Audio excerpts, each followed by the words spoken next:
আল্লাহ রাব্বুল আলামিন কিয়ামতের ময়দানে 7 প্রকারের মানুষকে আরশের নিচে ছায়া দিবে, আরশের নিচে স্থান দিবে।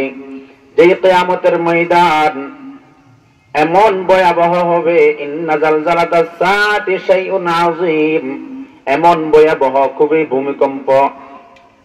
ইযা জুলজিলাতিল আরদু জিলজালাহা ওয়া আখরাজাতিল আরদু আসকালাহা, যখন সমস্ত জমিন ভূমিকম্পের মতো কম্পন করবে। ইযা জুলজিলাতিল আরদু জিলজালাহা ওয়া আখরাজাতিল আরদু আসকালাহা, জমিন তার ভার বের করে দিবে, জমিন তার ভার বের করে দিবে।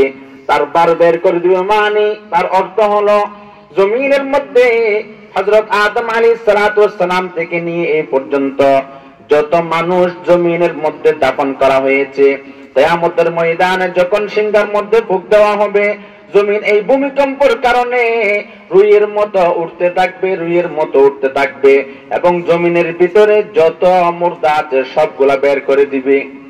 এই কিয়ামতের ময়দানে যার গুনাহ যত বেশি হবে তার গাম তত বেশি হবে। গাম হবে কারো 1 হাঁটু পর্যন্ত, কারো হবে 1 কোমর পর্যন্ত, কারো হবে 1 সিনা পর্যন্ত। সূর্য থাকবে মানুষের আমাদের মাথার 1 বিঘত উপরে। বর্তমান সূর্য তো কোটি কোটি গুণ উপরে, এরপরেও গরমে টিকতে পারে না গরমকালে। কিন্তু কিয়ামতের ময়দানে কি অবস্থা হবে, এই গামের মধ্যে মানুষ সাতটাতে থাকবে। এই ভয়াবহ সময়ের মধ্যে আল্লাহর হাবিব বলেন 7 প্রকারের মানুষকে আল্লাহ রাব্বুল আলামিন আরশের নিচে ছায়া দিবে। তার মধ্যে 1 প্রকার হলো কলবুহু মুআল্লাকুম বিল মাসাজিদ, যার অন্তর সব সময় মসজিদের মধ্যে লেগে থাকে, তাকে আল্লাহ রাব্বুল আলামিন কিয়ামতের ময়দানে ছায়া দিবে। যার অন্তর সব সময় মসজিদের মধ্যে লেগে থাকে, মসজিদের মধ্যে লেগে থাকার অর্থ হলো মসজিদের মধ্যে বসে থাকা না। আপনি যদি 24টি ঘন্টা মসজিদে বসে থাকেন তাহলে আপনার সংসার কিভাবে চালাবেন? আল্লাহ এটা বলে নাই তুমি 24 ঘন্টা মসজিদের ভিতর বসে থাকো, এটা বলে নাই।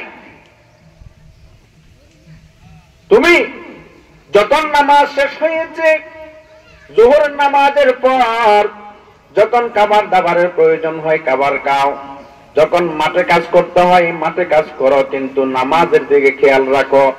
আজানের আগে আগে মসজিদে যাও, মসজিদের মধ্যে গিয়ে নামাজের জন্য বসে থাকো। এটাকে বলা হয় কলবুহু মুআল্লাকুম বিল মাসাজিদ, যার অন্তর সব সময় মসজিদের মধ্যে লেগে থাকে। হাই সময়টা মনে হয় হয়ে গেছে, এখন মনে হয় আসরের আজান দিবে, সব সময় ঠান মনে হয় মাগরিবের আজান দিবে, মনে হয় মাগরিবের আজান দিবে, সময় মনে হয় চলে যাচ্ছে। অন্তরের মধ্যে একটা ছটপট ছটপট অবস্থা।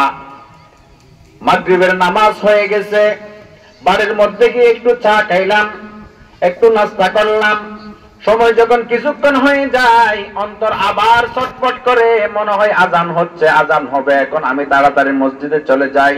এই সমস্ত মুমিনের বিষয়ে আল্লাহর হাবিব বলেন কলবুহু মুআল্লাকুম বিল মাসাজিদ, যাদের অন্তর আল্লাহ রাব্বুল আলামিনের ঘরের মধ্যে লেগে থাকে, আটকে থাকে, তাদেরকে সাবআতুন ইউযিল্লুহুমুল্লাহু ফি যিল্লিহি ইয়াওমা লা যিল্লা ইল্লা যিল্লু আরশি, 7 প্রকারের মানুষকে আল্লাহ রাব্বুল আলামিন আরশের নিচে ছায়া দিবে, যেই দিন আল্লাহর আরশের ছায়া ব্যতীত আর কোনো ছায়া থাকবে না। আর আল্লাহ রাব্বুল আলামিন আরশের ছায়া ব্যতীত আর কোনো ছায়া থাকবে না। এই জন্য আমরা নিজেরাই নামাজ পড়ব এবং নিজেদের সন্তানদেরকেও নামাজের শিক্ষা দেব।